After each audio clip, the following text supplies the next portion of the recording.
Hello everyone and welcome to this foot archer guide. We will look closer in what skills do we need as a foot archer, what glade gifts do we need, what is the best build for a foot archer, and let's go. So if you want to do a very sexy foot archer and not a mounted, even if you can do that with that build too, or some other sexy hybrid or something like that, we just make the sexy foot archer. So we just select the Alvarin and we just select a Veela only, so 4 times Veela of course. Age 30 and high as possible. And yeah, I mean the height of your character, not that you're high. But of course it's also a viable option. So the Veela is the perfect foot archer because of the speed and the stamina management and the glade gifts to regain your stamina faster. You will not use asymmetrical bows or extreme long bows. You can in PvE for example, but in PvP you will use short bows, really high damage short bows. And that is also more a group PvP build, because in solo PvP, if you aren't fast enough and the other guy has also a very good bow,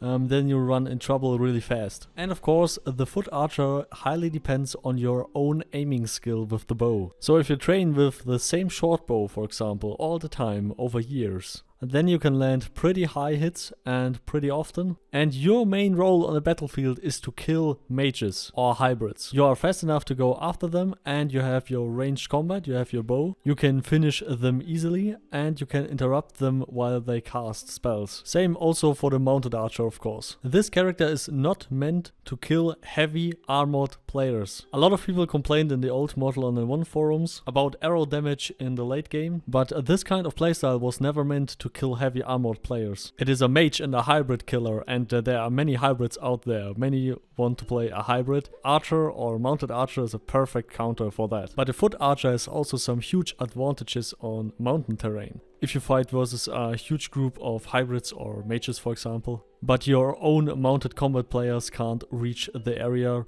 or where you're fighting you can't mount a horse or something like that. And there are a lot of areas for foot archers now, because you have a lot of places where mounted can't reach it. And you have also a huge speed advantage over the mounted archers that need to dismount in order to participate. Also please note that you have a lot of attribute points left over and you can put them in Psy, so you have a lot of damage resistance too. And that means you are even more of a mage killer. But now here a short note on the glade gifts. I just talk about a few of them. Archer's Arm for example. You can draw bows that have even 10 strength more than you could actually draw. And yeah, that is pretty awesome. And that means you can even use asymmetrical bows as a foot archer. I mean, if you would like to, yeah, that is also a viable option, but you really need to learn how to play with that. Because when your stamina is empty, you're dead. Sadly, that's the drawback of the Alvarin. The Tuzar has its instant stamina, but the Alvarin not. And yeah, it would be pretty unbalanced if the Alvarin has also the same. Okay, yeah, let's move on. The next one decreases your strength penalty as well. And yeah, it stacks it. So yeah, you need these both skills. So yeah, you could pull up a 109 strength bow without a problem if you have these 2 glade gifts. And that character stats of course, you know. Yeah, the rest is a no-brainer. Yeah, you need a lot of that stuff too. But you will also need resting pulls. Because if you're standing there and shooting with your bow, you're standing there, you're not moving with your bow. Yeah, that is a passive glade gift. So you should not move until it's needed. But on a larger PvP fight, yeah, you will move a lot.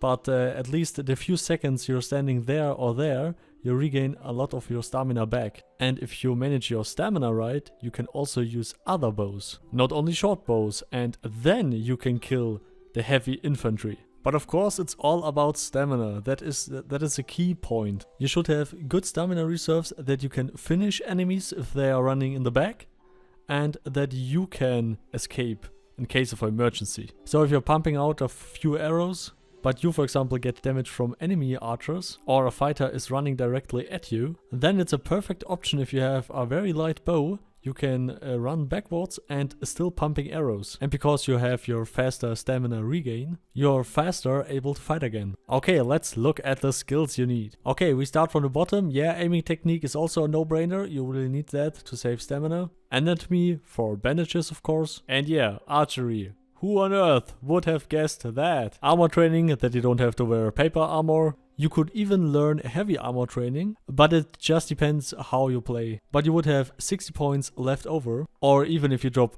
swords or, I don't know, marksmanship, for example, if you're not a good archer. I mean in real life skill and real player skill to aim. And then you can use that points elsewhere, and you can also make this build to a mounted archer build if you want to. The next is blocking, and yeah, I included blocking because sometimes, really sometimes, you have no other chance. For example, some very fast hybrid or other Veela Dex speed fighter running right behind you, then you have no other chance than to equip your sword, turn around and beat him up. If some Dex fighter, Decker fighter or something like that is on the battlefield and is faster than you, then you have no other chance. If someone on the battlefield is faster than you, then you have real problems. You could also make a normal weight Veela, then you reduce your damage a little bit, but you will have 5 dex points more and you will run a little bit faster. But it just depends on your personal playstyle.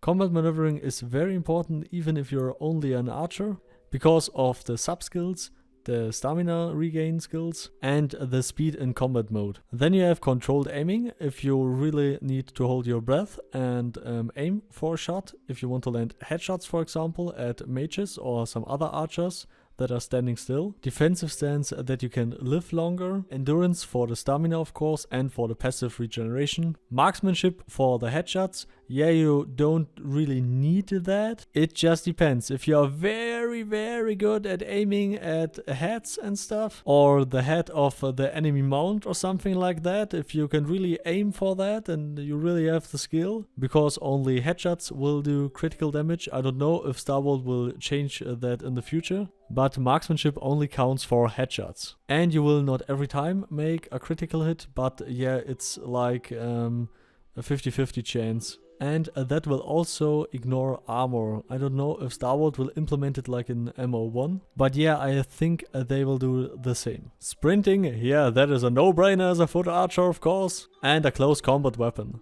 You can also drop a lot of the foot archer skills. For example, you could drop swords, for example. You can also drop sprinting. And then, of course, blocking. And even marksmanship if you don't need that, or even defensive stance, but yeah, I don't recommend that. And then you can learn skills like mounted archery, for example, creature control for better mounts, that you can mount big horses, and maybe even taming, that you can tame your own mounts if you need them. Or you take all your points that are in Psy and stick them in Int, and learn like the basic healing spell, for example. You have enough points left over for economical spells, for example. And also for mental offense, also for vitalism. So it just depends on your personal preference, how you want to play the character, and what skills you really need. So I really recommend that you plan out your character. Link to the build is in the description, by the way. So I highly recommend just try it out, just have fun. After a few weeks or even years, you wake up and maybe realize what I'm doing with my life. Then it's a perfect opportunity to try out this build or another build or any build, or just play Mortal Online 2 until you die. What a perfect ending, I just have to say goodbye. But before that, please leave a like and subscribe. Also ring the bell that you don't miss any future videos. And always remember to make hardy hard and goodbye.